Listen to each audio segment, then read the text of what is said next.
Bonsoir, bonsoir à tous, bonsoir à vous Michel Onfray. Bonsoir.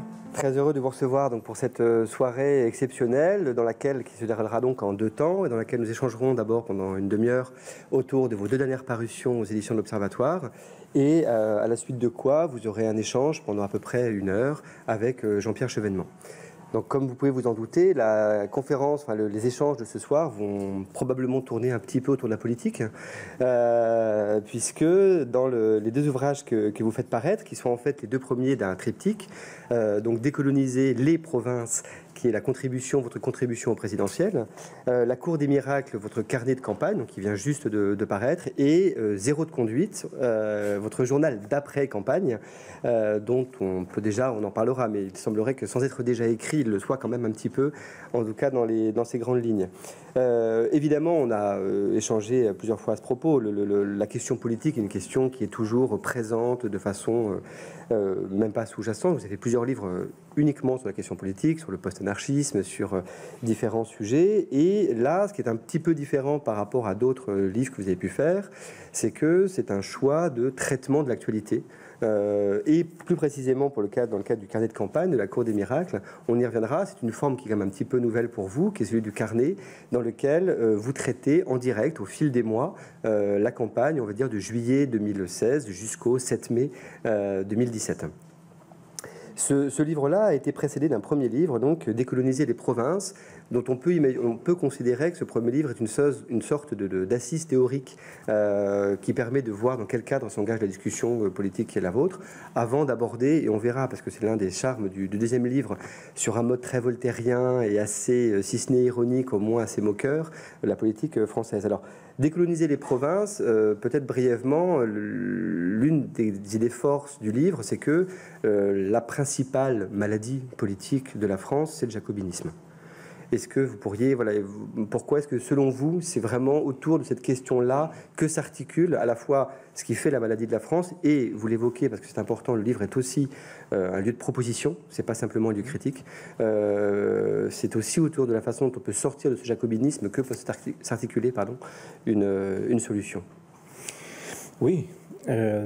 J'adore la province, j'y vis, j'y travaille, j'y suis depuis 10 siècles, je dirais, puisque la famille Onfray est arrivée sous forme de viking dans un drakkar il y a 1000 ans, et que j'ai dans mon village natal une maison qui est une espèce de lieu proustien dans lequel je vois vivre vraiment le monde, et j'y ai vu depuis plus de 50 ans maintenant les commerces disparaître les uns après les autres.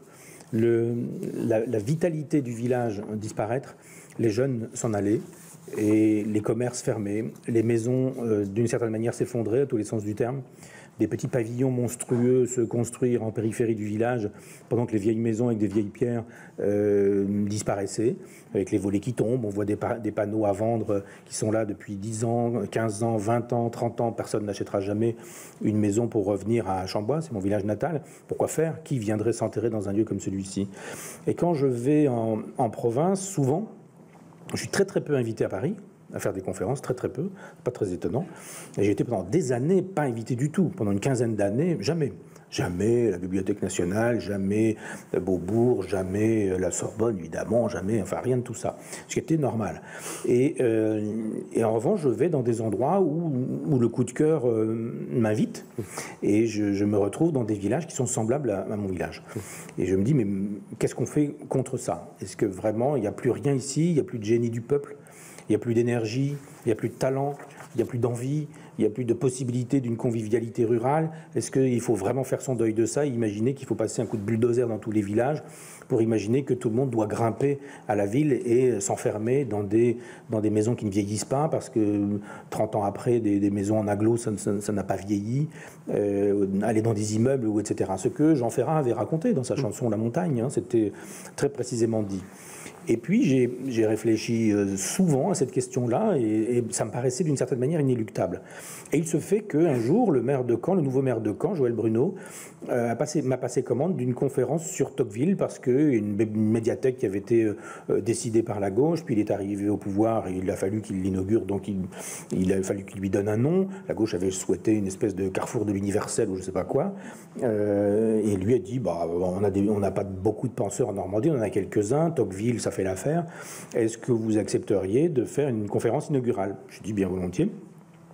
Et j'avais lu l'Ancien Régime et la Révolution il y a très longtemps, mais sans le comprendre, parce qu'en fait, il parle de la Révolution française sans jamais citer Robespierre, Marat, Saint-Just, ou etc. Quoi. Il ne parle pas du 14 juillet, il ne parle pas de l'abolition des privilèges. On se dit, qu'est-ce que c'est que ce livre sur la Révolution qui ne parle pas de la Révolution? Or, il ne parle que de la Révolution. Mais il faut avoir beaucoup lu sur la Révolution pour pouvoir comprendre le livre de Tocqueville sur la Révolution.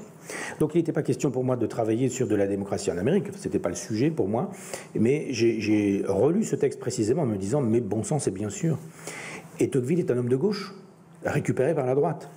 C'est-à-dire que dans le moment de la guerre froide, quand il y a des Raymond Aron et des Jean-Paul Sartre, il faut choisir son camp. C'est l'Union soviétique ou ce sont les États-Unis. Si c'est l'Union soviétique, c'est Marx. Si ce sont les États-Unis, c'est qui? Eh bien, c'est Tocqueville. Et Aron le sort des rayonnages poussiéreux, et d'un seul coup, Tocqueville devient le penseur libéral, anti-marxiste, qu'il faut relire ou lire, et finalement, on a une espèce d'équilibre intellectuel. Donc, évidemment, lire un Tocqueville récupéré par Raymond Aron, c'est pas exactement la même chose que lire Tocqueville véritablement. Et quand j'ai lu ça sans prévention, en me disant, je veux voir d'abord le texte, et moi, je fais toujours ce travail, on le sait un peu, c'est ma méthode, vous m'avez souvent posé la question, j'ajoute les correspondances et j'ajoute les biographies. Je découvre que cet homme n'est pas un homme de droite, qu'il est d'une gauche particulière. Alors évidemment, il y a une gauche sociale-libérale qui nous dit c'est notre gauche. Il aurait voté Macron aujourd'hui, quoi. Non, il n'aurait pas voté Macron, je crois pas. Et quand on voit son voyage en Amérique, les travaux qu'il fait sur la paupérisation, sur la prison, sur les femmes qui abandonnent leurs enfants parce qu'elles sont des pauvresses, quand on voit tout ça, on se dit, mais c'est un travail de gauche. Quand il est élu député de la Manche, il veut siéger à gauche. Il dit à son copain qui est député de l'Orne, débrouille-toi, il va falloir que je sois du côté de mes électeurs, donc je vais les remercier, je ne pourrai pas être là tout de suite, etc. Mais trouve-moi un endroit où je puisse poser mes fesses, il le dit dans la correspondance, à gauche. Je veux que mon nom soit associé à la gauche, etc.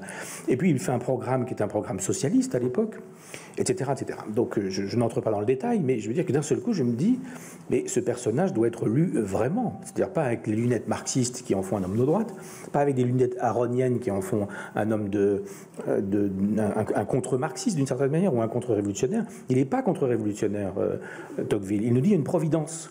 Et la providence, elle va vers la réalisation de la démocratie. On ne peut pas faire rien, on ne peut rien faire contre ça. C'est ainsi.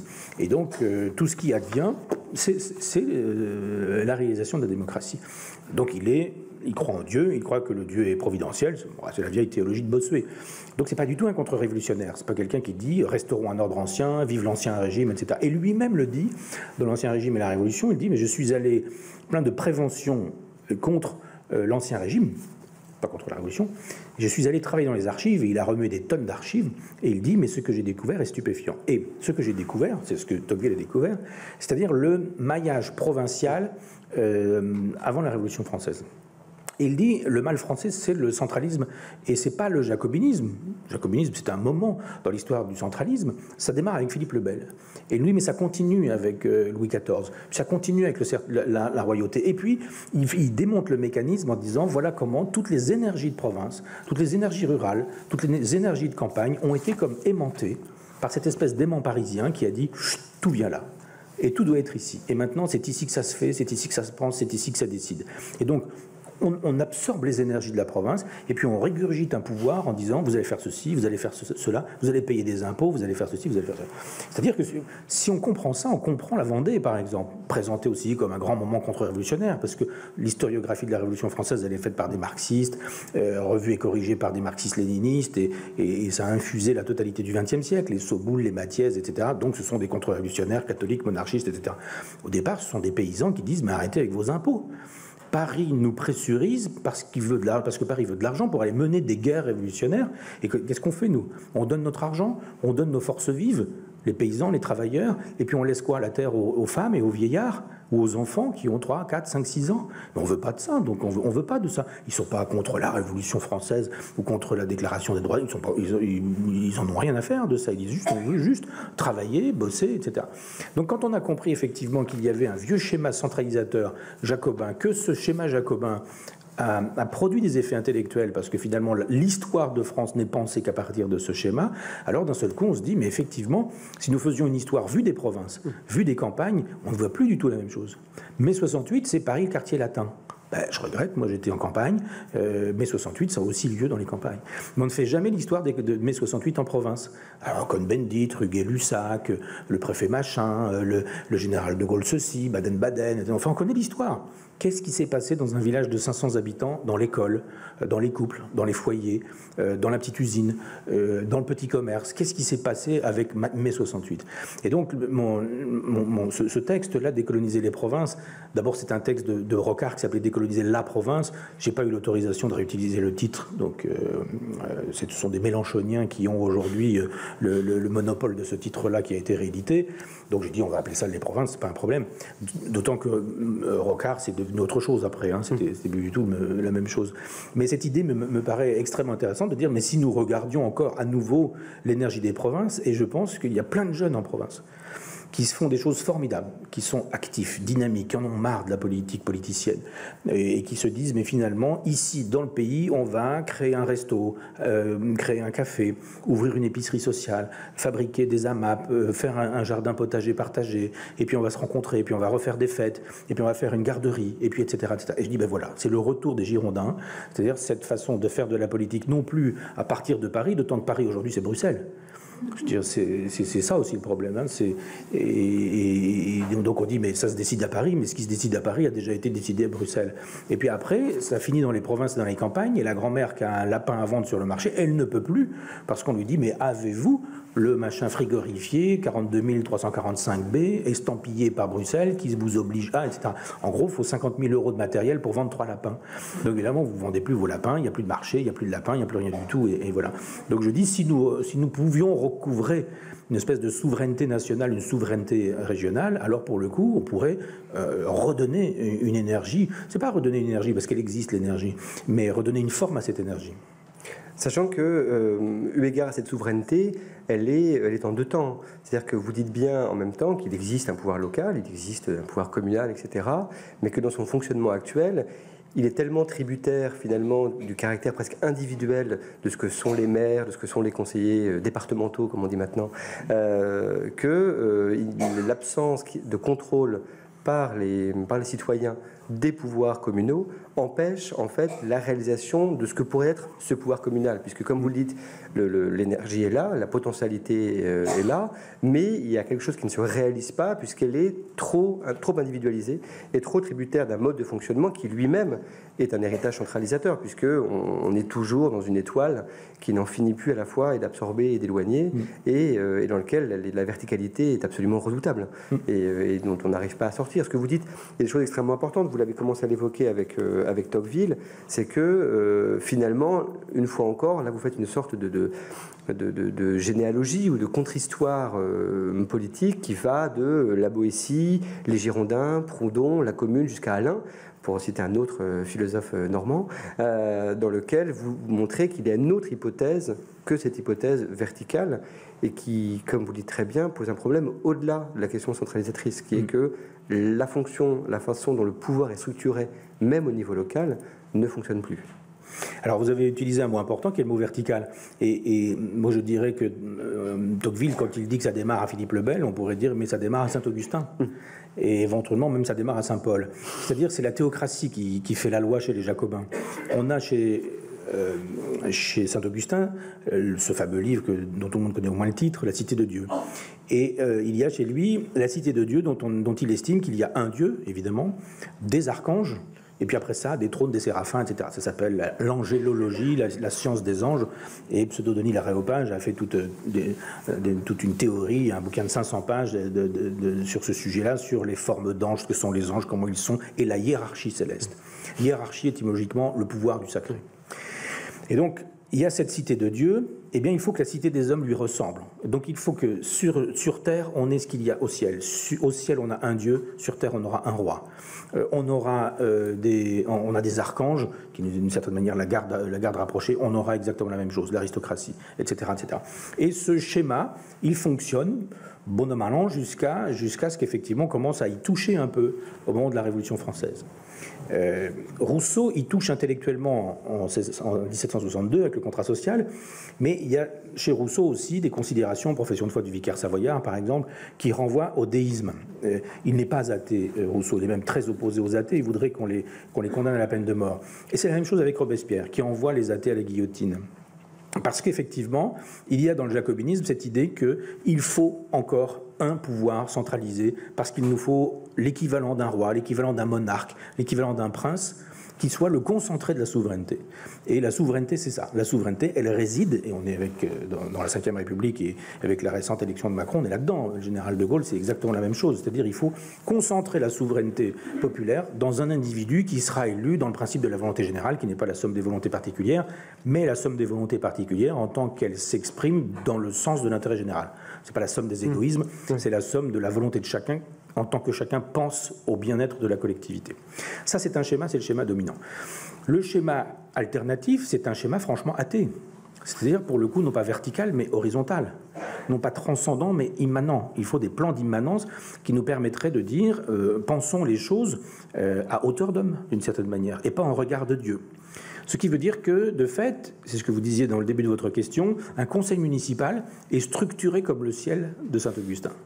Il y a un moment donné où le maire, c'est le maire, puis après, premier adjoint, deuxième adjoint, puis les conseillers municipaux, et voilà. Et on retrouve cette espèce de pyramide, et quand le maire est élu, l'affaire est réglée, on reverra ça un petit peu plus tard, aux prochaines élections, mais en attendant, il a le pouvoir. Ce que je propose, c'est qu'effectivement, il y ait des espèces d'agora, de forums, nommons ça comme on voudra, mais qui soient des lieux de débat dans lesquels chacun est susceptible de venir, y compris même éventuellement des jeunes hommes ou des jeunes filles, je veux dire des 15 ans, 16 ans, 17 ans, écouter, prendre la parole, dire des choses, et qu'il y ait de la délibération. Et qu'au moment de la délibération, il y ait transfert d'une souveraineté à l'endroit d'une personne qui va se trouver porteuse de cette souveraineté.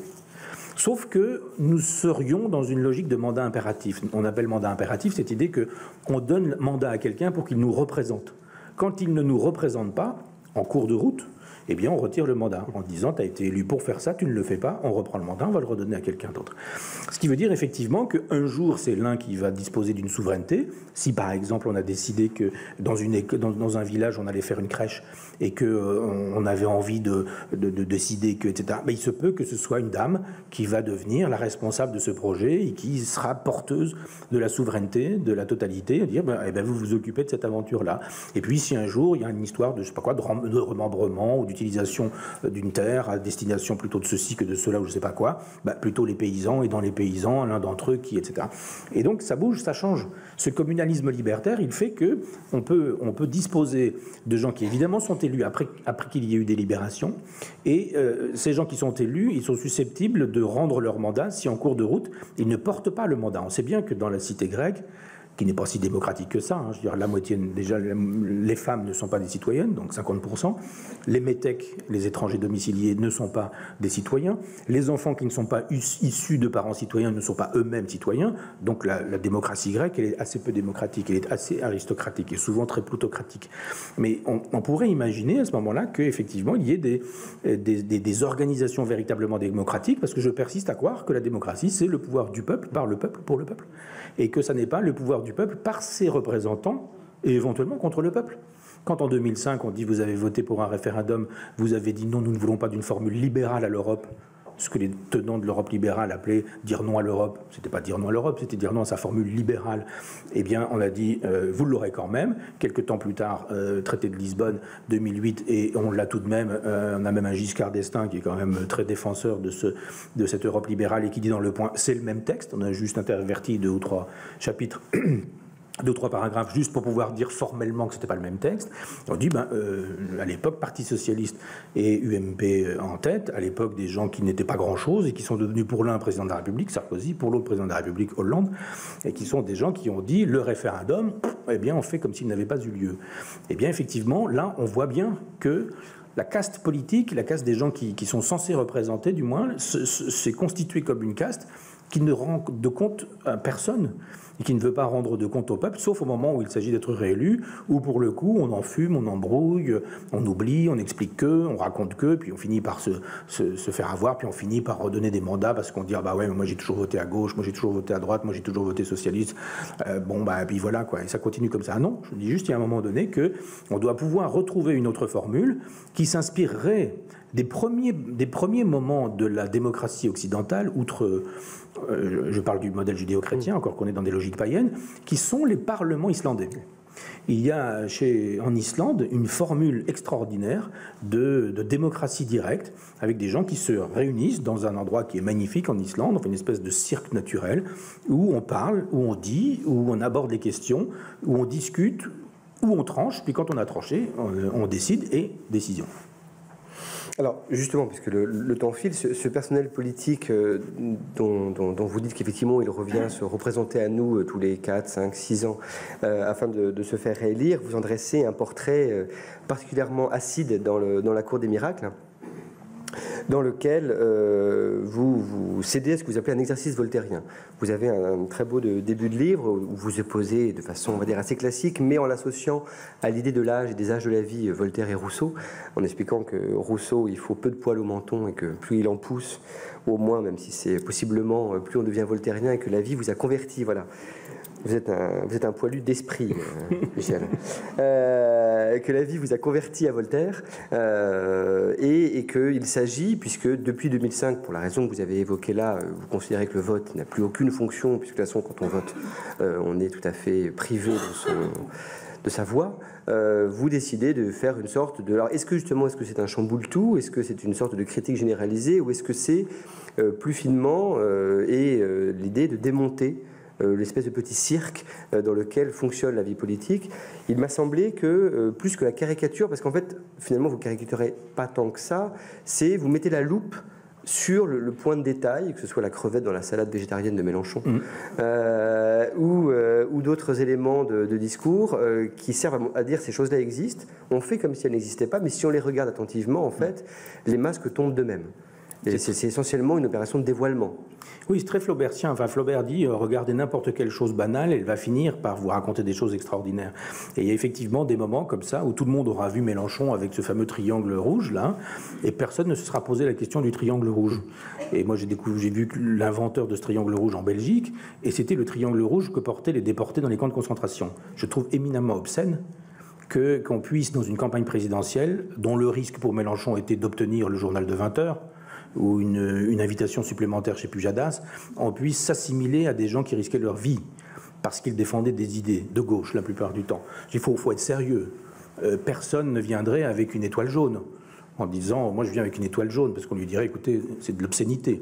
Je trouvais effectivement, et je trouve toujours, parce qu'il apporte sans cesse là, je trouvais obscène ce triangle rouge parce que dans une dictature où on envoie les opposants à la chambre à gaz, eh bien c'est pas exactement la même chose que dans une démocratie où on peut s'exprimer, y compris dire des choses extravagantes sur Castro, sur Robespierre, etc., sans risquer grand-chose. Hein. Donc effectivement, je ne fais que porter la loupe ou le doigt, pas forcément, je grossis pas forcément, je dis, regardez là, regardez ce qui se passe, voilà. Regardez ici, regardez, alors je ne sais plus combien de chapitres, mais à chaque fois, des petites choses. C'est dans les petites choses, un peu comme Barthes dans ses mythologies, qu'on voit des choses terribles, quoi. On se dit, bourrage d'urne, par exemple, au Parti Socialiste, extraordinaire. On se dit, mais on nous fait savoir qu'il y a X participants. Puis à un moment donné, on nous dit finalement, oui, il y a bientôt tant de participants. Puis le lendemain, on dit, il y a un moment donné où ça va pas, quoi. Et on nous fait savoir que oui, il y a eu un bug informatique. Parce que les gens qui ont obtenu le marché, je veux dire, quand vous faites une primaire et que vous avez une boîte qui est censée travailler à l'informatique pour obtenir les résultats, c'est un jour bien précis, à minuit, ils sont allés se coucher. Et puis, il faut dormir. Hein. Et donc, et puis ils sont revenus le matin au turbin, puis à 7 heures, ils ont repris les calculs, puis ils sont aperçus que... Enfin, qui peut croire ça, quoi ? C'est un bug organisé. les gens qui étaient censés s'occuper, et toutes ces choses-là, moi je n'ai pas de tuyau particulier, mais les gens qui s'occupaient du bon fonctionnement de ces élections au Parti socialiste sont des gens qui ont déjà été pris la main dans le sac pour avoir bourré les urnes au moment où il a fallu au Parti socialiste évincer Ségolène Royal au profit de Martine Aubry. Ce sont ces gens-là qu'on est allé chercher comme garantie du fait que ces primaires se passeraient bien et correctement. Or, elles se sont mal passées. Et qu'a-t-on dit? Qu'a-t-on fait? Rien. Rien. Jean-Pierre m'a fait l'amitié de me dire une chose qu'il a redite après, donc je peux me permettre de le redire, mais on peut effectivement croire dans cette configuration que Hamon avait été choisi pour perdre. Donc j'ai dit depuis très longtemps que je ne voterai pas parce que le résultat des élections était déjà connu, et j'ai parié des caisses de champagne, j'en ai pas vu une arriver. Et je devrais pourtant en avoir quelques-unes. J'ai dit, mais moi je peux vous dire quel personnage sera élu président de la République. Ah oui, qui, etc. On aura un type qui défendra l'Europe, l'euro, le libéralisme, le marché, etc. Après, il s'appellera Fillon, il s'appellera comme on veut, mais on aura ça, tout sera fait comme ça. C'est-à-dire on va faire monter Marine Le Pen pendant tout ce temps-là, parce qu'il faut qu'elle soit au second tour. Il faut absolument qu'elle soit au second tour, mais en même temps, il faut la criminaliser. C'est-à-dire, d'un côté, on dit, mais elle est démocrate, puisqu'on la laisse faire, elle a des affiches, elle s'exprime, elle a les subventions, personne ne l'interdit. Bon, voilà, donc ça paraît légal, tout ça. Et puis, une fois qu'elle est au second tour, qu'est-ce qu'on fait? Le candidat Macron s'en va à Oradour-sur-Glane, pour dire, vous avez bien vu, hein, Marine Le Pen, Das Reich, au cas où vous n'auriez pas compris. Et le lendemain, il en remet un petit coup, il s'en va au musée de la Shoah. Donc là, on n'avait pas compris, 6 millions de morts, Marine Le Pen. Hein. Donc ne vous trompez pas dimanche, hein, il faut voter. Vous avez le choix entre Adolf Hitler et le général de Gaulle. Eh bien, ça marche. Et donc, effectivement, cette confiscation d'Oradour-sur-Glane, cette confiscation du musée de la Shoah, comme la confiscation des déportés politiques chez Mélenchon, tout ça est d'une grande obscénité. C'est d'une grande obscénité. On est des grands garçons, des grandes filles, on est capable de juger sur un programme, de juger ce qui se trouve dit, sans qu'on soit manipulé, sans qu'on ait besoin de nous mettre sous le nez la Shoah, Oradour-sur-Glane, les déportés politiques, et laisser les morts en paix. Ne profanez pas les tombeaux des morts. Qu'ils aient été communistes ou juifs, qu'ils aient été francs-maçons radicaux de gauche, qu'ils aient été, comme on voudra, homosexuels, laissez-les dormir en paix. Et puis faites votre élection, puis allez-y avec des idées. Donc effectivement, cette obscénité m'a gêné, et de temps en temps, j'ai mis le doigt sur ce genre de choses en disant, bah, regardez ici, regardez là, etc. Donc je n'ai pas voté, non pas parce que je n'aime pas le vote, je trouve au contraire que c'est une magnifique chose, mais simplement parce que ce sont les politiciens qui n'aiment pas le vote. Quand on dit, mais faites votre devoir de citoyen, mais je dis, mais commencez d'abord par faire votre devoir de citoyen. Quand on est président de la République, on est aussi un citoyen, on est peut-être même le premier des citoyens. Eh bien, on n'a pas à dire, je fais un référendum, s'il est positif, je le garde, s'il est négatif, je ne le prends pas. Ça n'est pas faire son devoir de citoyen. Donc quand il y a rupture de contrat social, pourquoi est-ce qu'on devrait continuer à y aller, nous, en sachant très bien qu'à chaque fois, et regardez avec le Brexit encore, à chaque fois qu'il y a un certain type de vote, des gens qui s'opposent à l'Europe libérale, on fait toujours un contre-vote. Theresa May, elle a une majorité, elle a même une majorité absolue pour mener le Brexit. Qu'elle mène le Brexit et qu'on n'en parle plus. Non, qu'est-ce qu'elle fait? Elle fait des élections. Qu'est-ce qu'elle peut espérer de plus qu'une majorité absolue qu'elle avait déjà? Elle peut juste avoir une majorité qui n'est plus absolue, voire plus de majorité. Tsipras, il est élu, exactement pour le même projet. Qu'est-ce qu'il fait? Un référendum pour savoir si on l'aime bien.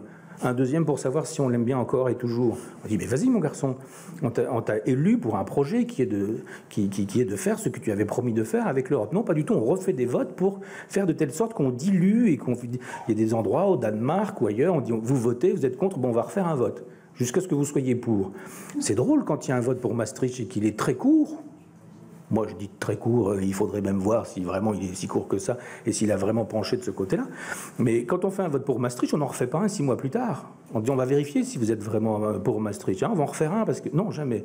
Donc je dis effectivement, tout est fabriqué pour nous inviter à ne pas penser, pour nous inviter à obéir, pour nous inviter à nous comporter en consommateurs. Il y a Bernays qui faisait partie de la famille de Freud, a écrit un livre qui s'appelait Propaganda, qui est extraordinaire, et il nous explique comment il a fabriqué des fumeurs. C'est lui qui, d'une certaine manière, a rendu désirable ce produit toxique qui est le tabac, et notamment pour les femmes. Et ce type s'est mis à faire de la propagande pour la politique. Et les Américains se sont mis à faire de la propagande pour la politique. Avec Mitterrand, on a eu Séguéla.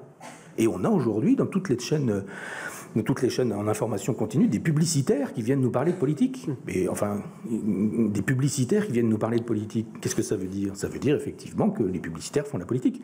Donc on a des sémioticiens, on a des spécialistes du langage de ceci, on a des spécialistes du langage corporel qui viennent nous parler de la politique. Mais si nous parlions vraiment de cité, de civisme, de citoyenneté, etc.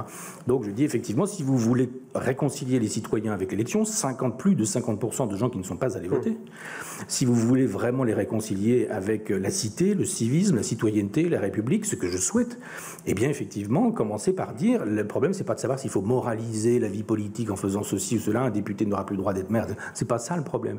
C'est juste de dire, honorez vos engagements, tenez vos engagements, et puis vous verrez, ce sera très facile, ou éventuellement passons au stade au-dessus et tâchons de voir si un autre logiciel, qui serait le logiciel girondin, ne pourrait pas franchement pour le coup vous réconcilier avec l'élection.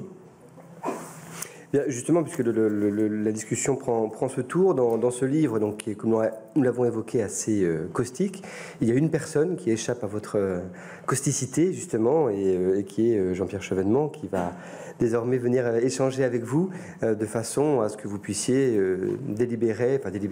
échanger sur ces questions politiques. Avant que Jean-Pierre arrive, je voudrais dire que c'est un grand honneur que Jean-Pierre ait accepté de venir. Moi, je trouve que Jean-Pierre fait partie des hommes qui sont entrés dans l'histoire de leur vivant, qu'on l'a vu au moment où il a eu cet accident d'opération. Enfin bon, il y a eu je me souviens très bien, j'étais en train d'éplucher des légumes pour faire à manger, et j'écoutais à l'époque France Inter, et donc on a appris ça, enfin j'ai appris ça, et je me suis dit, ah non, pas lui. Et une grande partie de la France a pensé la même chose, y compris des gens qui n'étaient pas forcément du bord politique de Jean-Pierre, parce qu'il y a effectivement chez lui un sens de l'État, de la République, de l'histoire, toutes choses qui ont été montrées et vues pendant longtemps. Il y a un trajet, il y a un parcours, et de fait, vous avez raison de dire que je dis que Jean-Pierre Chevènement est un grand homme. Je ne dis pas beaucoup de ça pour beaucoup de gens, parce que pour ses idées, pour son comportement, pour son trajet, pour ce qu'il a fait, et j'estime effectivement que on ne va pas faire l'histoire du nez de Cléopâtre, mais je veux dire, il s'en est fallu de peu que la pensée de Jean-Pierre Chevènement ne puisse diriger la France ou inspirer la France à une époque. Et il y a eu vraiment sur la lame, sur le couteau, comme ça, un passage où c'était sortir de l'Europe, pas sortir, continuer cette Europe ou pas continuer, monnaie unique ou monnaie commune. Enfin, le destin de l'histoire de France, une grande partie du destin de l'histoire de France s'est joué à ce moment-là. Jean-Pierre Chevènement était un homme clé de ce moment-là. Mitterrand a choisi, il a tranché pour ce que l'on sait. On ne va pas faire de ce qu'on appelle des uchronies, c'est-à-dire imaginer que, je sais pas quoi, Mitterrand fait un infarctus, qu'il y a une élection dans les 8 jours et que Jean-Pierre Chevènement devienne président de la République. Mais ce serait très intéressant de voir ce qu'aurait été la France si elle avait conservé sa souveraineté, sa dignité, le sens de la grandeur, le désir d'inscrire son trajet dans l'histoire, parce qu'effectivement, on est passé à côté. Donc après tout ça, Jean-Pierre peut venir s'il le souhaite.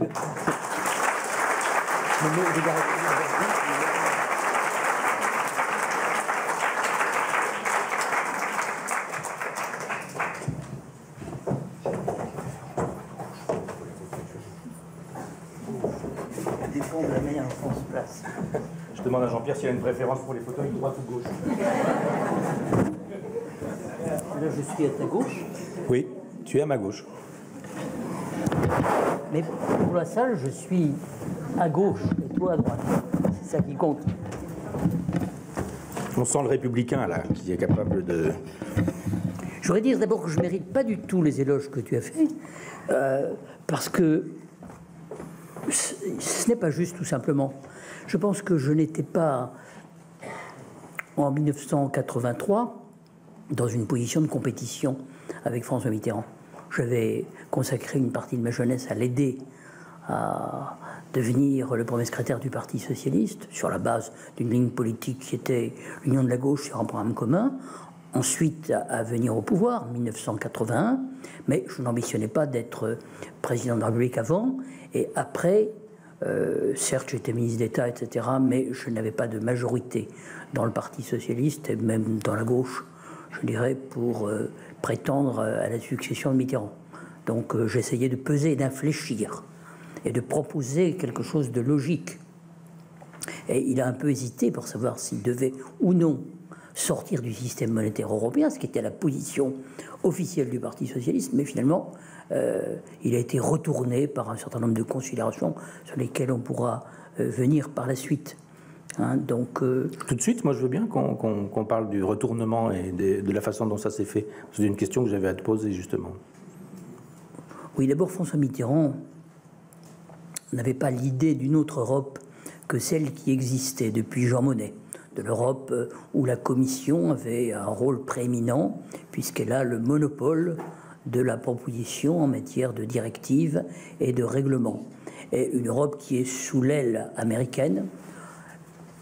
1981-83, c'est aux États-Unis Reagan, en Grande-Bretagne Thatcher, et la question qui se pose, c'est de savoir si l'Union européenne va basculer en direction du néolibéralisme, ou si au contraire elle maintiendra un modèle qui serait un modèle mixte, un modèle d'État stratège par exemple, au niveau de la politique industrielle.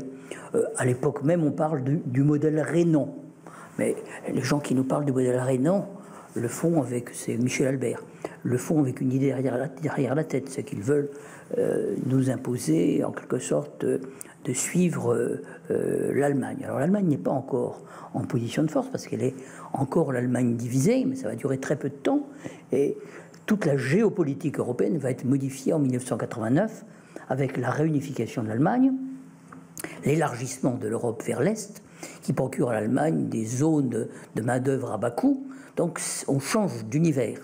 Et c'est vrai que François Mitterrand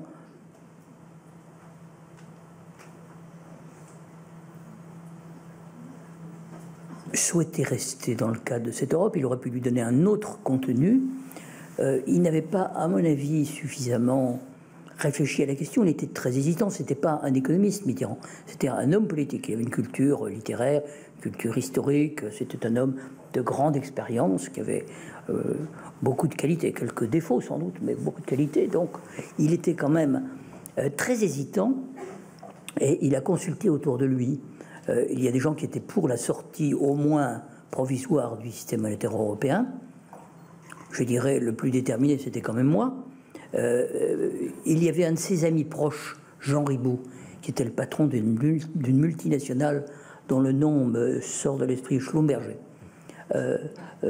qui avait beaucoup d'influence sur Mitterrand. C'était un ancien déporté, un grand bourgeois lyonnais, mais qui était resté proche de certains communistes, un esprit assez libre.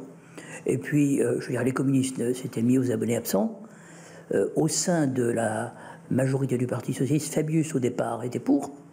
Et puis, c'est sous l'influence de Camp-Dessus, qui était le directeur du Trésor, du gouverneur de la Banque de France, de la Genière, que Mitterrand, finalement, sous la pression de Delors et de Kohl, qui venait d'être élu chancelier de l'Allemagne fédérale, a opté pour rester dans le système monétaire européen. Disons qu'il avait pour cela aussi dans le Parti socialiste le soutien de tout ce qui était plutôt l'aile modérée du Parti socialiste, Michel Rocard. Mais l'homme qui a joué le rôle le plus déterminant, c'est évidemment Delors, qui, sur la base de ce grand fait d'armes, va devenir président de la Commission européenne un an plus tard. Donc voilà, les choses sont en effet sur le fil du rasoir au début des années 80. Si on veut comprendre aujourd'hui notre histoire, il faut comprendre cela. Parce que le choix de la monnaie forte entraînait la continuation de la désindustrialisation de la France, qui avait commencé sous Giscard depuis les années 74-75. C'était aussi une grande mutation du système capitaliste, le début des délocalisations industrielles, la mise en concurrence de tous les territoires, des main-d'œuvre. Et le choix de la monnaie forte, évidemment, nous mettait du côté de ceux qui avaient des avoirs, des actifs, mais pas du côté des travailleurs qui avaient besoin que l'économie reste compétitive pour conserver du travail. Donc, notre industrie, qui à l'époque employait près de 6 millions de personnes, et qui aujourd'hui en emploie moins de 3 millions, elle a fait les frais de ce choix fondateur, dont la suite est bien connue, l'acte unique, qui est un acte de dérégulation. On se met à l'unisson des anglo-saxons, on libère les mouvements de capitaux à l'égard du monde entier, hein, pas seulement en interne, mais aussi à l'égard des pays tiers. Et ça prend effet au 1er janvier 1990. Ensuite, c'est la monnaie unique, qui pour moi est une erreur de conception, parce qu'elle rassemble des économies trop hétérogènes, donc elle va créer des divergences et non pas des convergences. Je pourrais développer longtemps, mais j'ai voulu rectifier un peu ce que tu as dit de trop élogieux, parce que je pense aussi que ce n'était pas tout à fait exact, et que je n'avais pas, à l'époque, j'avais 42 ans en 1981, je n'avais pas l'expérience et la carrure qui, à mes yeux, me permettaient de prétendre à devenir président de la République. J'ai pensé que je l'aurais pu le faire, mais j'avais laissé passer... Pardon. J'avais laissé passer les échéances raisonnables. Hein, je rappelle que François Mitterrand est mort en 1996. Hein, donc j'ai été candidat en 2002, et d'une certaine manière j'ai ouvert une voie, parce qu'il fallait casser le monopole du bipartisme qui s'était installé sur la Ve République, avec d'un côté le PS et de l'autre le RPR, qui s'était adapté aux institutions qu'avait voulu le général de Gaulle, mais dans un tout autre esprit. Parce que le général de Gaulle voulait que le président de la République fût l'homme de la nation, et il se considérait comme tel, et il voulait écarter le régime des partis. Mais au lieu d'écarter le régime des partis, qu'il assimilait à la 4e République, il a permis aux partis de s'adapter aux institutions de la 5e République. Le Parti socialiste désigne son candidat, François Mitterrand, à sa tête, et à droite, Jacques Chirac, en 1976, crée le RPR, qui va le mettre au pouvoir en 1995. Donc on peut dire que les partis reprennent leur ascendant sur les institutions qu'avait voulu le général de Gaulle.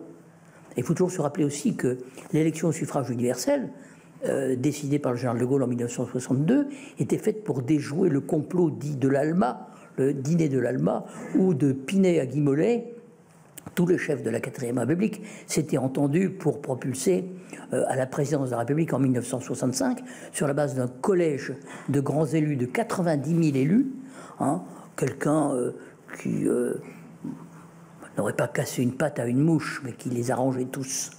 Et de Gaulle a donc voulu instaurer l'élection du président de la République au suffrage universel. Mais celle-ci n'a pas empêché la création d'un bipartisme qui, au fond, s'entendait très bien pour perpétuer la même politique, puisqu'ils étaient d'accord au moment de l'acte unique, qui est vraiment quelque chose de très sous-estimé encore aujourd'hui, hein, qu'on appelle le traité de Luxembourg, négocié en 85 par la gauche, mais ratifié en 87 par une assemblée à majorité de droite, et qui est le grand acte de dérégulation.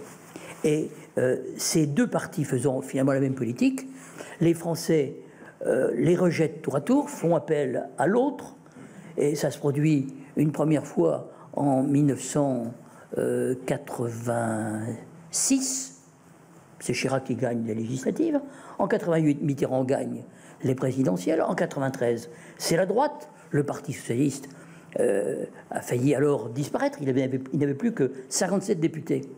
Puis en 97, dissolution ratée de Chirac, c'est la majorité plurielle avec Lionel Jospin. 2002, c'est Chirac qui revient au deuxième tour avec 82% des voix. 2007, c'est Sarkozy.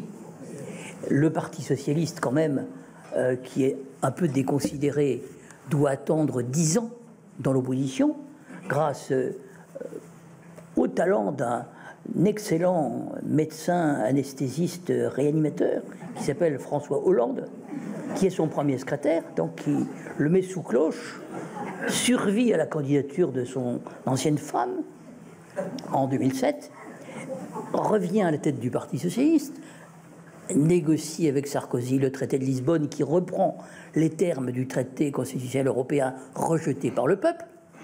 Puis à un moment, il faut quand même qu'au bout de 10 ans, il laisse la place. Il y a un intermède avec Martine Aubry, mais il revient en 2012, 5 ans, où le Parti socialiste est à nouveau maintenu sous perfusion. Et évidemment, arrive 2017, c'est-à-dire aujourd'hui, et un malade maintenu sous perfusion, sous morphine, pendant 15 ans, il ne peut que défuncter. Et à droite, ils ne sont pas dans un tellement meilleur état. On n'a pas beaucoup parlé de la candidature de François Fillon, mais finalement, Macron réussit à repousser les deux forces qui avaient confisqué le système et qui, par un jeu de bonneteau, par une sorte d'effet essuie-glace, tenaient le système depuis 30 ans. Hein, mais il faut le dire, à ma décharge, ils étaient beaucoup moins fatigués en 2002 qu'en 2017. Donc il était quand même plus facile de les écarter en 2017. Mais ce n'était pas évident. Il fallait quand même beaucoup de talent, beaucoup de détermination. Et ça, on ne doit pas enlever à Macron ses qualités. Car il a fallu d'abord, non seulement qu'il entre au gouvernement, mais qu'il crée un parti, qu'il sorte du gouvernement, qu'il annonce sa candidature et qu'il conduise François Hollande à renoncer à se présenter.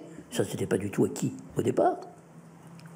Et à partir du moment où François Hollande avait renoncé à se représenter, en effet, le Parti socialiste a fait le choix que tu as dit, c'est-à-dire qu'il a choisi quelqu'un qui le ferait perdre, mais à gauche, parce qu'il pensait que pour se reconstruire ensuite, il fallait tomber à gauche. Mais il était fait pour perdre. Et Hamon n'a pas été choisi pour gagner. Il n'y avait d'ailleurs pas l'étoffe d'un président de la République. Hein. Et pour être à gauche, il a inventé une idée, à mon avis, qui était une idée creuse, hein, le revenu universel. Hein, où on mettait les gens à la retraite avant même qu'ils n'aient pris un emploi. Mais comment faire tenir ensemble tout ça? Donc voilà, c'est un paysage que j'ai voulu redessiner. Je pense que si j'avais vraiment voulu être président de la République, j'aurais dû être candidat en 1995. Mais j'avais eu l'erreur avec le mouvement des citoyens que j'avais créé en 1993 de conduire la liste aux européennes, où j'avais fait un score modeste, il faut bien le dire, un peu plus de 2,5% des voix.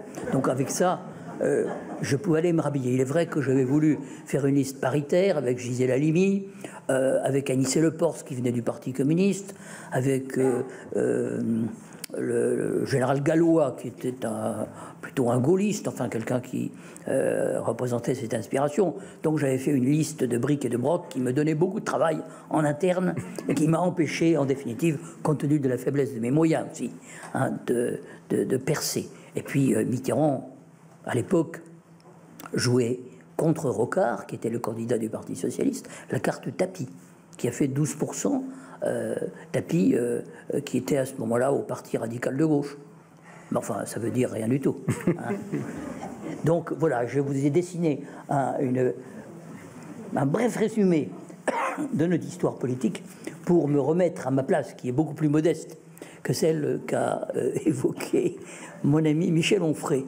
Non, moi je persiste quand même. D'abord, c'était une uchronie, hein, c'était une fiction. Mais ce qui n'était pas une fiction, c'est que tes idées auraient pu triompher. On peut imaginer, parce que tu dis beaucoup que Mitterrand ne savait pas quoi choisir. Il écoutait. Faut-il sortir du serpent monétaire européen? Faut-il y rester? Il avait l'air très très indécis. Et à ce moment-là, il n'était pas interdit que tes idées gagnent. Ça aurait supposé chez Mitterrand une détermination que nous pouvions lui prêter parce que nous l'avions aidé à venir au pouvoir.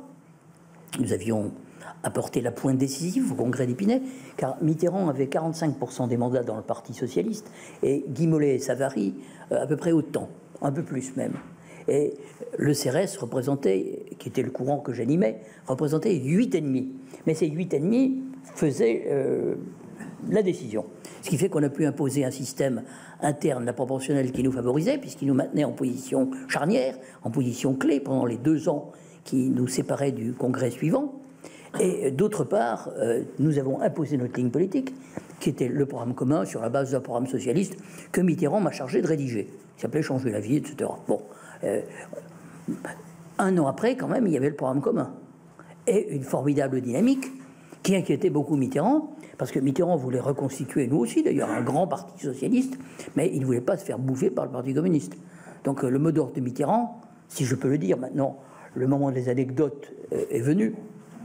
Mitterrand disait le plus possible de programmes communs, mais le moins possible de réunions communes. Et il en a accepté une seule, au Palais des Sports, et où j'avais composé une espèce d'immense calicot qui exprimait d'ailleurs la diversité de points de vue entre les socialistes et les communistes. Il y avait Vivre mieux, qui était la revendication du Parti communiste, qui pensait pouvoir d'achat, etc. Et puis Vivre autrement, qui était à l'époque l'idée qui sous-tendait le programme socialiste Changer la vie. Alors on avait ce grand calicot, vivre mieux, vivre autrement, c'était pas contradictoire. On pouvait à la fois faire l'un et l'autre.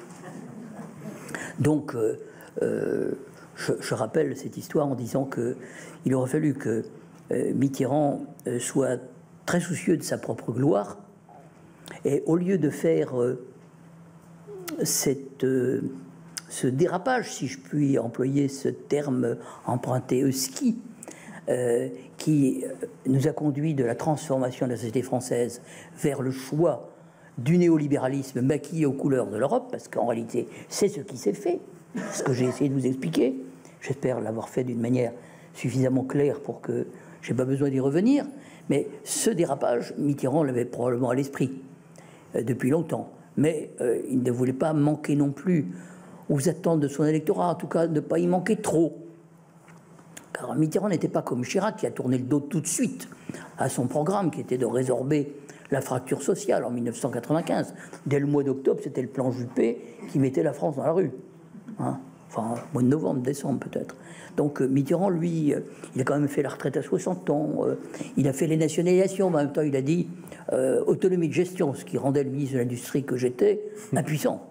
Donc il était un homme très contradictoire, Mitterrand, parce que chacun connaît son itinéraire complexe.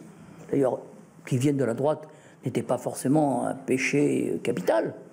Pour mettre de l'ordre dans la maison de la gauche où il y avait tellement de chapelles, il fallait sûrement un homme de droite qui ait quelque idée de la verticalité, comme tu dis.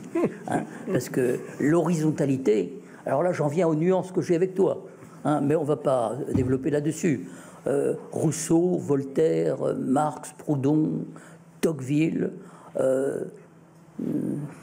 tu as évoqué encore d'autres sujets sur lesquels je ne suis pas tout à fait d'accord avec toi. Sur Robespierre, un livre qui vient de paraître, Robespierre, la construction d'un monstre. Tu sais très bien ce que c'est que la construction d'un monstre. Il y a des gens qui aimeraient bien, toi aussi, te transformer en monstre. Ce livre est d'un dénommé Jean-Clément Martin, paru aux éditions Perrin. Je me permets de te le conseiller pour t'amener à nuancer légèrement ta pensée. C'est un robespierriste forcené. Ah, je ne suis pas du tout un robespierriste. Non, lui, Jean-Clément Martin. Ah, peut-être. Ah, oui. Mais enfin, il faut bien qu'il y ait des avocats. À charge, l'avocat, ou à décharge, mais... Je voulais te poser une autre question parce que je pense que c'est un grand moment dans l'histoire de France, effectivement, ce basculement du côté du libéralisme. Là, on est dans la politique nationale, encore que, mais il y a un autre moment qui est le basculement de la France du côté des États-Unis et de la guerre. Tu m'as raconté cette anecdote terrible du président Mitterrand qui reçoit un coup de fil la nuit du chef de l'État américain. Alors, on va revenir sur un épisode qui, en effet, est très important du point de vue de notre politique étrangère, notamment au Moyen-Orient, mais qui dépasse le cadre du Moyen-Orient. C'est la première guerre du Golfe, 1990-91. Nous sommes 10 ans après l'arrivée au pouvoir de Khomeini en Iran, que, on peut dire, le monde entier voulait arrêter, ce qui amenait toute la communauté internationale, c'était aussi vrai des États-Unis que de l'URSS, de la France, de la Grande-Bretagne, etc., à soutenir l'Irak dans la guerre Irak-Iran qui a duré 8 ans, de 1980 à 1988. Et au lendemain de cette guerre, Saddam Hussein, qui devait de l'argent à tous les pays arabes, hein, qui lui ont fait la remise de ses dettes, sauf le Koweït, a eu la très mauvaise idée d'envahir le Koweït. Et on a longtemps cru que la décision de la guerre s'était prise au fil du temps. Ce n'est pas exact. Et Roland Dubas, dans une brochure publiée par l'Institut François Mitterrand, donc je peux parler publiquement, raconte qu'au matin du 3 août, c'est-à-dire le lendemain du 2 août, François Mitterrand le fait venir à son domicile et lui dit « Écoutez, j'ai reçu cette nuit un coup de téléphone du président Bush père, qui me dit « Écoutez, nous allons faire la guerre à l'Irak. Est-ce que vous, la France, vous serez avec nous dans cette guerre ou est-ce que vous vous tiendrez en dehors ?» Et Roland Dubas, qui est un grand spécialiste de la trajectographie, c'est-à-dire qu'il voit tout de suite où le président de la République veut en venir, comprend que le président de la République, pour des raisons sur lequel on pourra revenir peut-être tout à l'heure, souhaite être avec les États-Unis dans la guerre que le président Bush, avec Mme Thatcher, d'ailleurs ils étaient réunis ensemble dans le Colorado, vient de décider. Tout le reste n'est qu'enfumage, non seulement du gouvernement, moi le premier, mais de l'opinion publique, de l'Assemblée générale des Nations Unies, où au mois de septembre, François Mitterrand prononce un discours et il dit que l'Irak fasse un geste, tout peut encore s'arranger. Mais il y a un jeu de bonneteau qui fait que rien ne s'arrange. Les Américains ont d'abord envoyé 250 000 hommes, ils doublent la mise, ce qui fait que quand Saddam Hussein proposera d'évacuer le Koweït en octobre, c'est un message qui est transmis à Gorbatchev par Primakov. Primakov est l'envoyé spécial sur les questions du Moyen-Orient de Gorbatchev, comme il l'a été des dirigeants soviétiques depuis longtemps. C'est un spécialiste de la question, il en parle toutes les langues. Donc Primakov est porteur d'un message de Saddam Hussein: je suis prêt à évacuer le Koweït si les troupes arabes remplacent les troupes irakiennes. Il était quand même assez susceptible, un peu vaniteux même, on peut le dire. Donc il voulait que ce soit des troupes égyptiennes, marocaines, syriennes, saoudiennes, qui prennent la place des troupes irakiennes. Ce message restera au fond d'un panier, car Gorbatchev et Mitterrand, qui se rencontrent fin octobre, conviennent qu'il est maintenant trop tard et connaissent la résolution des États-Unis pour faire une intervention dans le sens d'une issue qui aurait pu être pacifique. Donc voilà, j'ai considéré que c'était quand même dramatique de ne pas donner ses chances à la paix, de ne pas rechercher une évacuation du Koweït par la voie de la diplomatie. Je pense qu'elle était possible, et je crois pouvoir le dire, sur la base de documents que j'ai conservés, que je tiens à disposition de ceux qui voudraient le vérifier. Donc je pense que plutôt que cette guerre du Golfe qui a ouvert la voie à des destructions immenses, à un blocus de 12 années de l'Irak, suivi d'une deuxième guerre qui a conduit à la destruction de l'État irakien et à la guerre civile qui se poursuit encore aujourd'hui, avec Al-Qaïda d'abord dans les années 2000, puis avec Daesh après l'évacuation de l'Irak par Obama, 2011. Il faut savoir que le gouvernement est à majorité chiite, donc quand même dans l'obédience de l'Iran, qui est le grand vainqueur de la guerre du Golfe. Ce n'était pas du tout le but des Américains, et je l'ai expliqué à mon collègue américain à l'époque qui était venu me voir en octobre 90. Je lui avais dit: si vous voulez briser les Chines de l'Irak, vous détruirez le pays laïque qui là-bas sert de verrou au Moyen-Orient contre l'Iran chiite, et en même temps vous allez mettre l'Iran en position dominante. Eh bien, ça a été le résultat de cette guerre du Golfe, qui n'a de sens que si on la voit en perspective. Et en perspective, elle aboutit à un autre résultat qui n'avait pas été délibéré, c'était l'émergence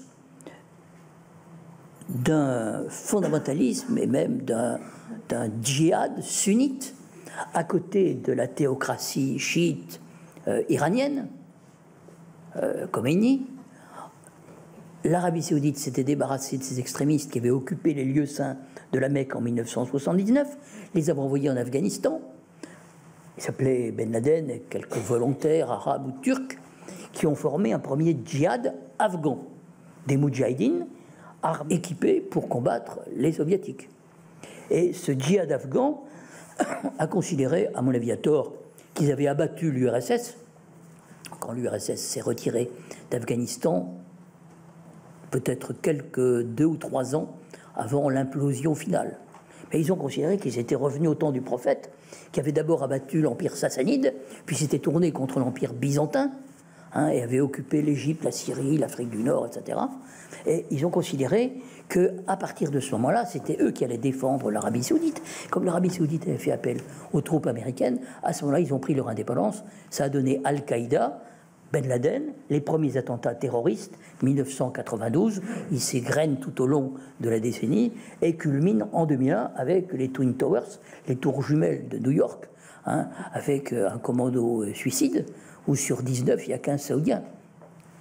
Et ça fait quelque chose comme 3000 et quelques morts c'est évidemment le début d'une nouvelle période, le djihad planétaire de Al-Qaïda, qui va être suivi d'un djihad territorialisé avec le califat de Daesh, et une forme de djihad dit réticulaire par un islamologue, Gilles Kepel, parce qu'il voit dans les banlieues européennes, où il y a beaucoup d'immigrés d'origine musulmane, enfin de confession ou de culture musulmane, hein, la possibilité de désagréger nos sociétés, ou du moins de contribuer à leur désagrégation en utilisant l'arme du terrorisme, qui enclenche évidemment des surenchères, des escalades, et peut conduire, on connaît le mécanisme des guerres de religion, peut conduire effectivement, après un certain nombre d'années et quelques épreuves, à des massacres comme ceux que nous avons connus, nous, au XVIe siècle, avec le massacre de Vassy, qui n'est que de 1562, celui de la Saint-Barthélemy, qui est de 1572, alors que le premier bûcher était allumé en 1523, hein, pour brûler un protestant. Donc ce sont des choses qu'il faut voir dans la longue durée.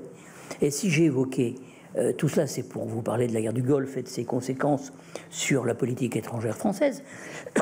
Il est évident que nous avions une politique autonome dans le monde arabo-musulman. Nous soutenions, disons, les forces qui tendaient à l'émancipation et au progrès.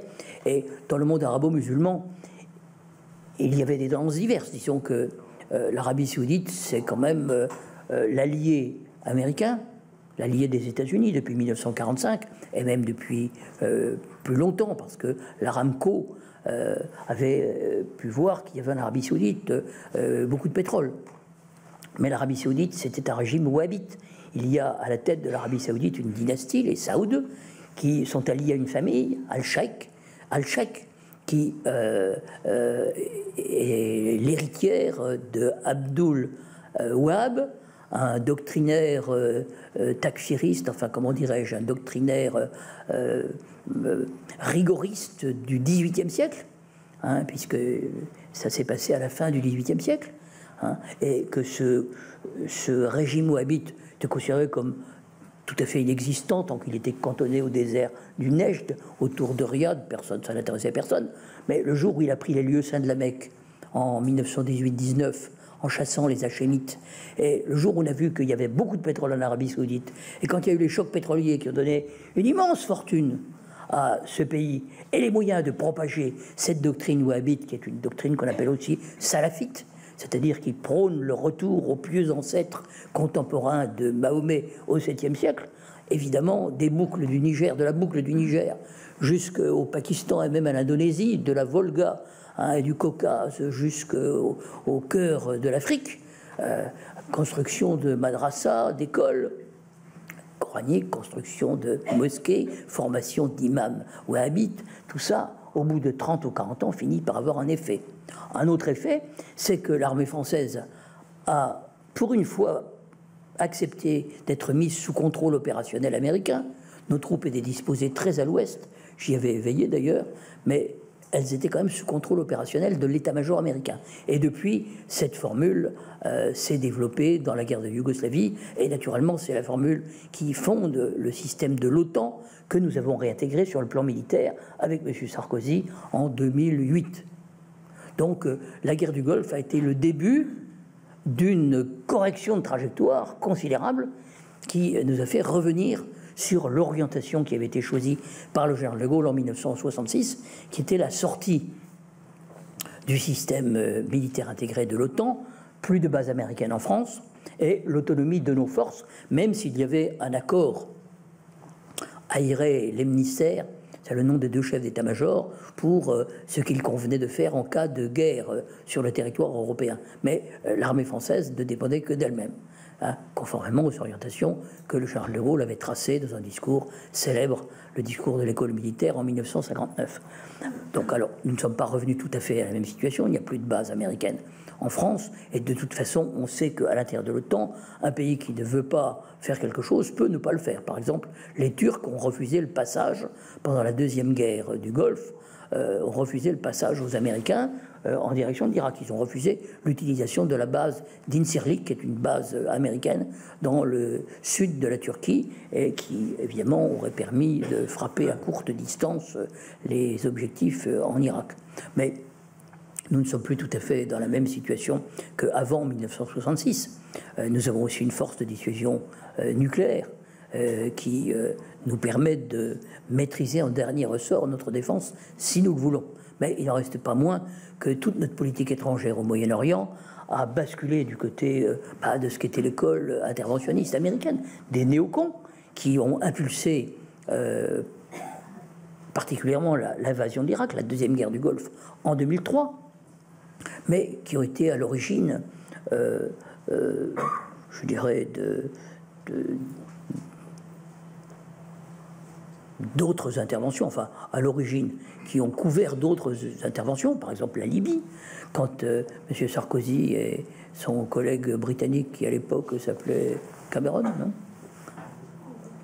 il me semble, ont pris l'initiative d'envahir la Libye, avec les résultats que nous voyons, c'est-à-dire un pays livré à l'anarchie, et des armes répandues partout, entre l'Égypte et le Sahel, avec un effet majeur de déstabilisation, ou bien l'intervention en Syrie, c'est-à-dire que nous sommes présents en Syrie, et nous nous sommes appuyés sur des groupes qui s'opposaient à Bachar el-Assad, transformés en monstres, qu'il est d'ailleurs, à beaucoup d'égards, mais les gens qui le combattaient, c'était les gens d'Al-Nosra, c'est-à-dire une filiale d'Al-Qaïda.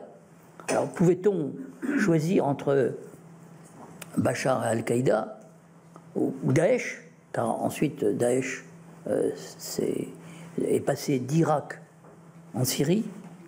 Je considère qu'il y a un moment, il faut quand même choisir le moindre mal. Qu'est-ce qu'il fallait faire en Syrie alors? Soutenir Bachar el-Assad? Non, je ne dis pas ça, mais les printemps arabes ont été conçus dans la foulée du discours que Obama a fait au Caire. Le moment est venu de la démocratie, etc. Ça, c'est très bien, bravo. Sauf qu'il ne suffit pas de faire des élections pour récolter la démocratie. La démocratie, elle implique le citoyen, c'est-à-dire l'éducation, la culture, le civisme. Et tout cet investissement préalable, non seulement n'avait pas été fait, mais ces pays glissaient vers une forme d'islamisation au moins des mœurs, et même vers l'islamisme politique. Et quand on leur a demandé de voter, aussi bien la Tunisie que l'Égypte ont donné une majorité aux islamistes. En Égypte, aux frères musulmans, mais en Tunisie également à Ennahda, qui est une succursale des frères musulmans.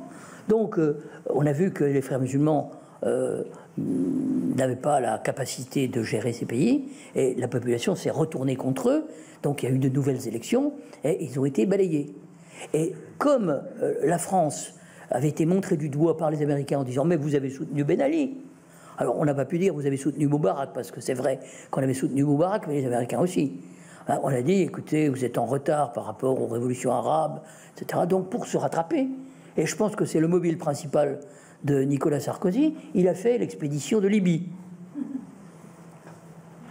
où, soi-disant pour protéger les populations de Benghazi, on a en réalité opéré un changement de régime, un régime change sur le mode irakien.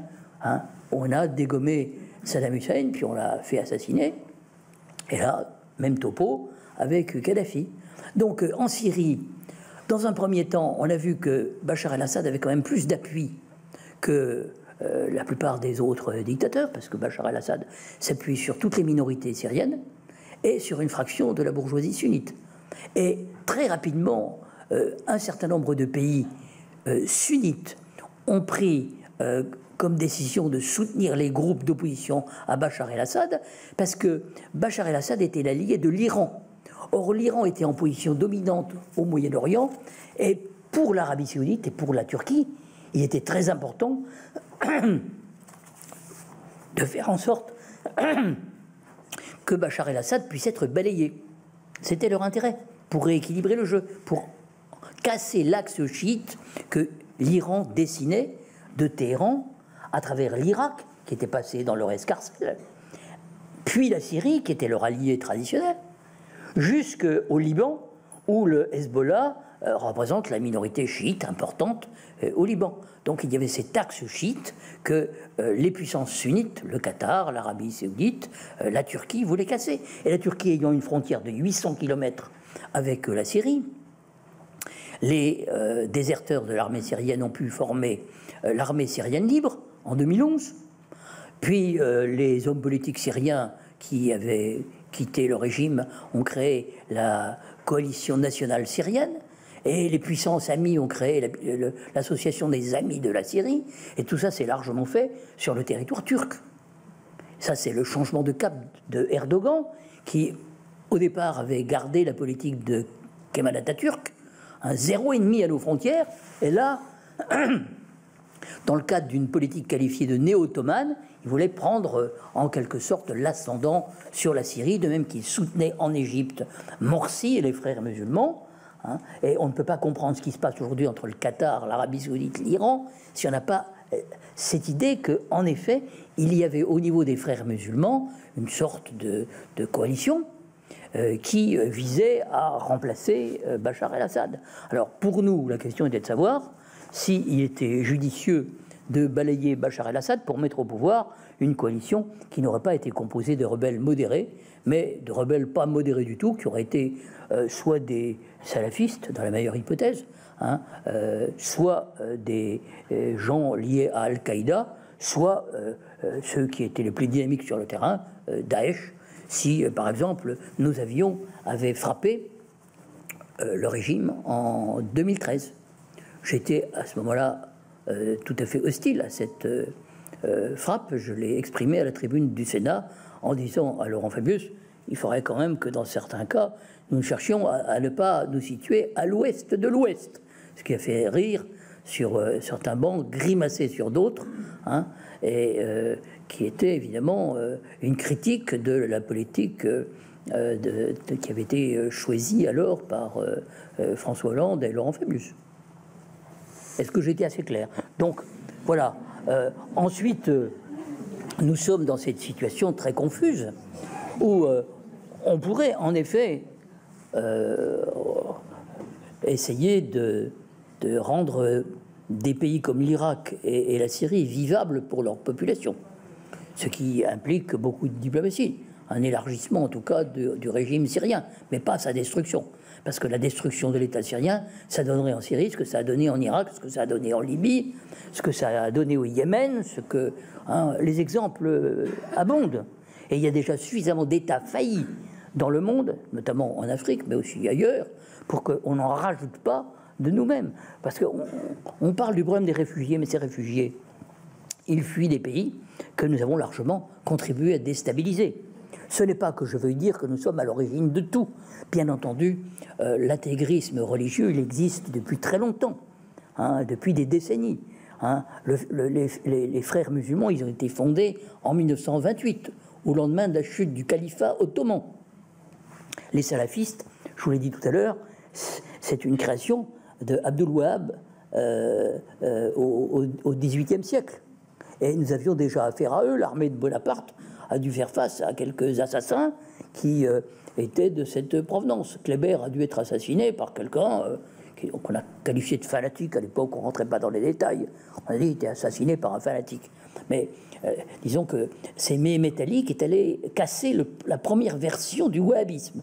Il y a eu 3 versions successives de l'État wahhabite qui à 2 reprises a été mis au pas par l'Empire ottoman. Et puis aujourd'hui, M. Trump est allé à Riyad expliquer que le terrorisme n'était pas bien du tout et qu'il fallait en finir avec le terrorisme.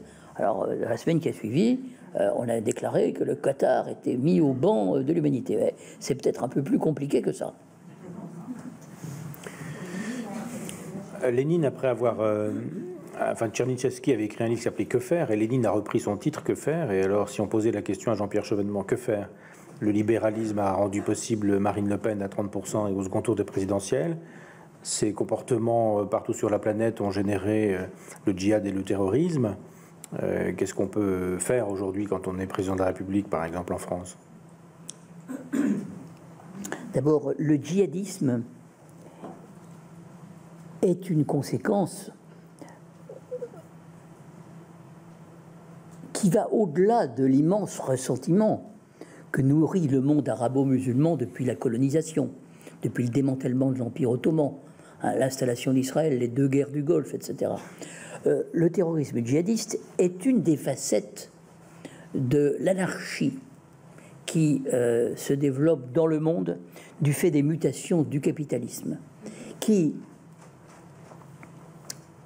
a changé son mode de production. On est passé du fordisme, c'est-à-dire du taylorisme, c'est-à-dire de la division du travail sur un mode dit d'organisation scientifique. C'était ce qui prévalait dans les 30 années qui ont suivi la Deuxième Guerre mondiale.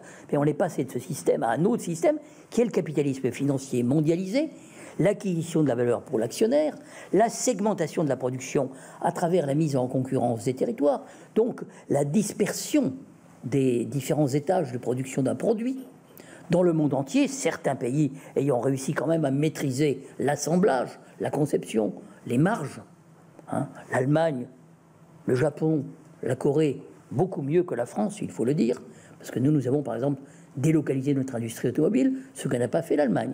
L'Allemagne a seulement délocalisé la fabrication de composants dans les pays à bas coût de main-d'œuvre qui rentraient sur le marché mondial après la chute de l'URSS. Donc qu'est-ce qu'il faudrait faire? Alors, je termine quand même sur le djihadisme. Le djihadisme, c'est aussi la réaction du monde arabo-musulman à un capitalisme intrusif qu'il rejette ou au moins refuse sous différentes formes, parce que, évidemment, ce sont des sociétés qui incarnent la tradition patriarcale, donc rien à voir avec l'hyper-individualisme libéral et avec l'image que, par les moyens de télécommunications modernes, la télévision, le net, etc., ils peuvent avoir, tout est en instantané, ils peuvent avoir de l'Occident, donc ils réagissent de différentes manières, mais ça peut être l'islamisme politique, ça peut être simplement le djihadisme, Al-Qaïda, Daesh. Donc il faut bien voir que nous sommes dans une ère de chaos mondial, où le chaos même est une stratégie de l'hégémonie. Je vais prendre un exemple. La guerre des 6 jours a abouti à un problème qui est resté pendant, un problème palestinien. On ne s'est pas pressé de le résoudre. On considère que ça a pu donner lieu à plusieurs guerres successives, hein, y compris d'ailleurs les guerres du Golfe, qui ont pour but qui avaient pour but de casser un certain nombre de régimes nationalistes arabes qui étaient encore proches de l'URSS. Enfin, c'était une époque déjà ancienne. Ce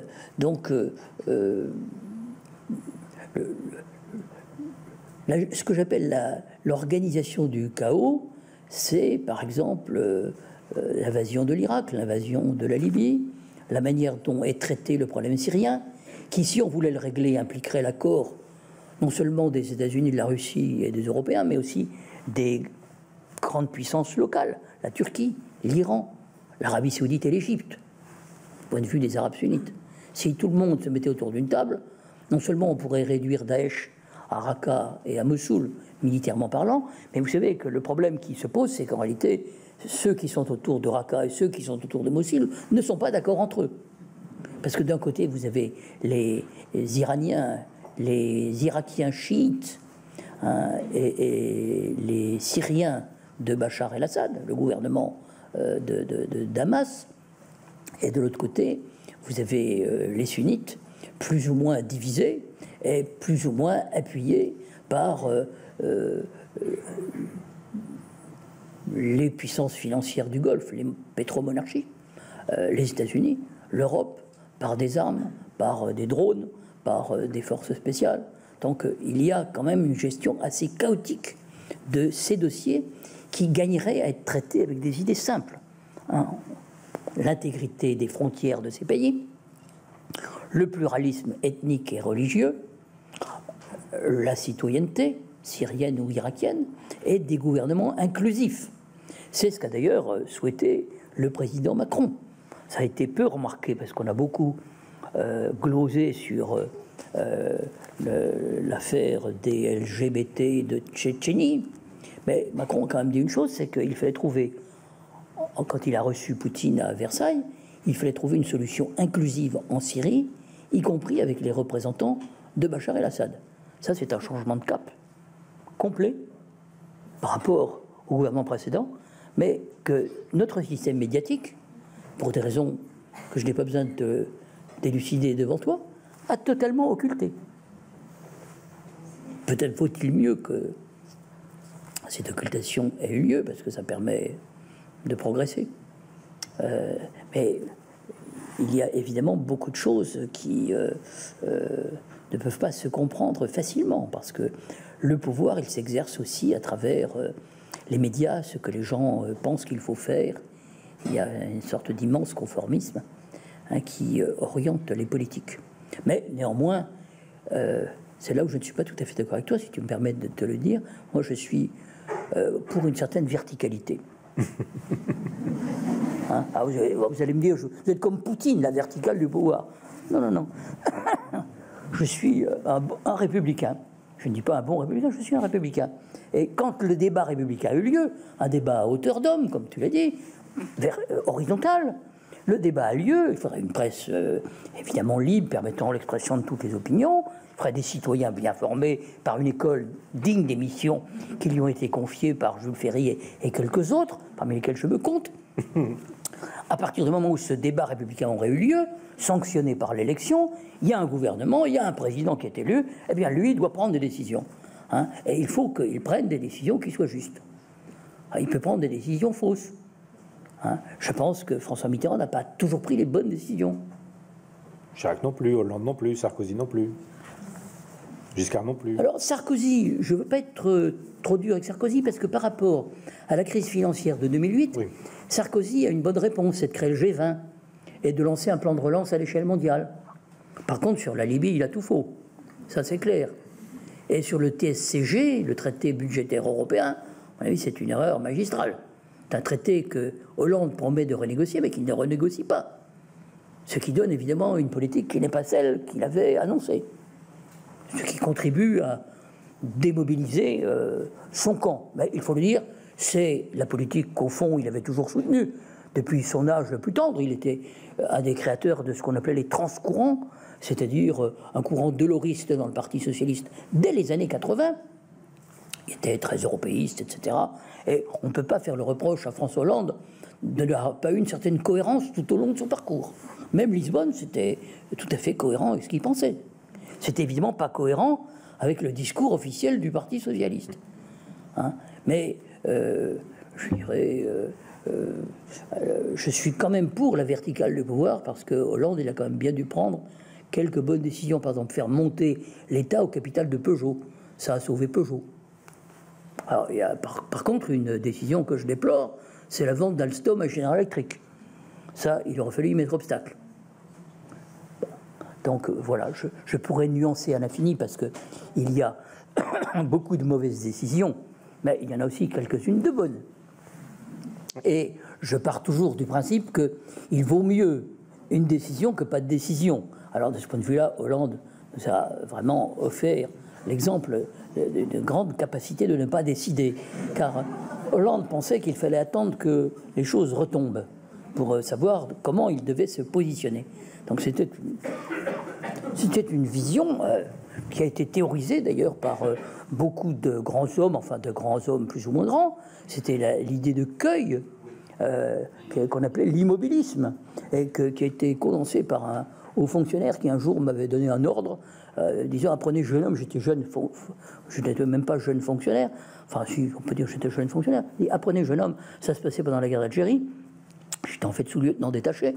Apprenez jeune homme qu'il y a deux sortes de problèmes qui peuvent attendre. Il s'agissait de donner une escorte militaire, un convoi de médicaments vers la ville musulmane d'Oran.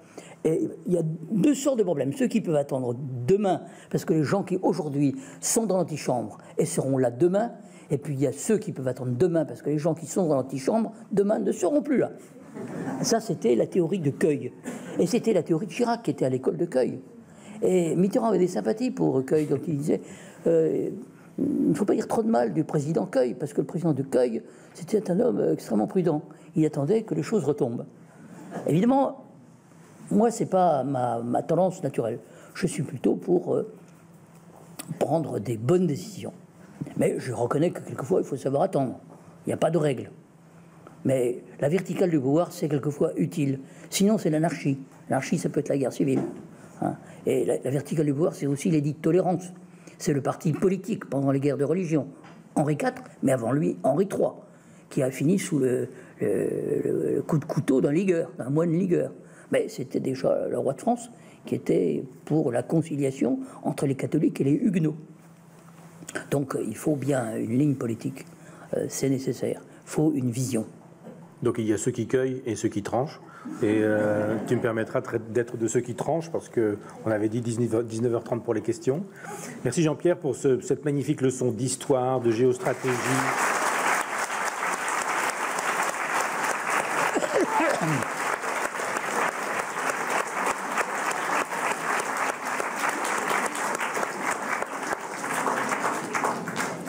Donc si vous avez des questions, monsieur, jeune homme.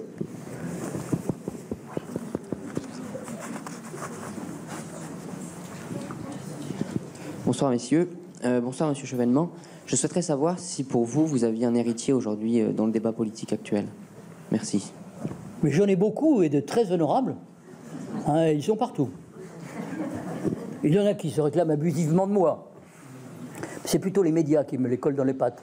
Par exemple, M. Philippot, que moi je n'ai jamais vu, dans mes comités de soutien. Certains prétendent que Emmanuel Macron a été aussi dans un de mes comités de soutien. Hein, et c'est possible. Certains même l'ont vu. Mais Coquerel, qui est au front de gauche, maintenant ça s'appelle la France Insoumise, a été au mouvement des citoyens. Mais évidemment, j'ai une héritière préférée, c'est Marie-Françoise Bechtel, députée de l'Aisne, enfin, qui risque de ne plus l'être compte tenu du premier tour. Hein. Et disons que les idées n'ont pas de propriétaire. Je pense que les idées voyagent, c'est normal. Hein. On ne peut qu'aspirer à convaincre. Et je pense que je ne prétends pas avoir une philosophie complète. Non, ce serait excessif. Disons que sur la Ve République, je suis un partisan de la Ve République. Je suis tout à fait hostile à la Sixième République de Mélenchon, et même de mon ami Montebourg, qui est certainement quelqu'un qui se sent proche de moi. Enfin, je le disais en tout cas. Ça dépend des jours. Et je dirais que la Sixième République, c'est le retour à la Quatrième. Or, si vous lisez le discours de Bayeux, le discours de Charles de Gaulle à Bayeux, en Normandie, hein, 1946, il explique que toute l'histoire institutionnelle française, par le fait que, après la Révolution, les républiques ne veulent pas que le pouvoir s'incarne dans un homme. Elles sont contre le pouvoir personnel, contre la verticale. Elles sont pour l'horizontalité. Ça donne quoi? Ça donne le régime d'assemblée. Et ça donne la Quatrième République. Certes, François Mitterrand était 11 fois ministre, mais c'était peut-être un peu trop. Les gouvernements auraient pu durer plus longtemps. Hein, et c'était vrai de la Troisième. Et vous savez la fin calamiteuse de la Troisième République. Alors, elle n'a pas toujours été calamiteuse. Il y a quand même eu Clémenceau, qui, comme disait, je ne sais plus quel humoriste, a été à lui seul toute la Convention. Je sais que Michel n'aime pas la Convention. Pendant 2 ans, Clémenceau était à lui seul toute la Convention, de 1917 à 1919. Hein. Donc la Troisième République, elle a porté des gouvernements comme Gambetta, Ferry. Il y a quand même eu des gens qui avaient la vision, au moins dans le domaine de l'école, et dans d'autres domaines aussi, parce que la politique étrangère de la Troisième République, c'était une politique étrangère. Elle ressemble d'ailleurs beaucoup à celle qu'a menée le général de Gaulle. Mais du point de vue institutionnel, Charles de Gaulle avait dit on ne peut pas vivre comme ça où le peuple ne s'incarne pas. Alors, je sais bien que le peuple doit s'incarner dans un État. Alors, on dispute sur le peuple, l'État. J'ai quelques nuances avec Michel, mais je pense que l'État, il faut bien que l'État républicain ait une incarnation. Donc, Charles de Gaulle avait choisi un arbitre national. Mais il ne voulait pas qu'il confisque tous les pouvoirs.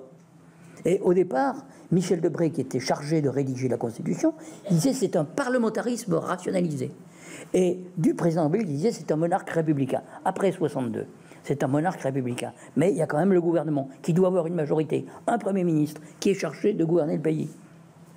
Mais il faut qu'ils s'entendent. Bon, c'est assez difficile. Mais ce n'est pas impossible. Après tout, De Gaulle et Pompidou se sont entendus pendant 5 ans.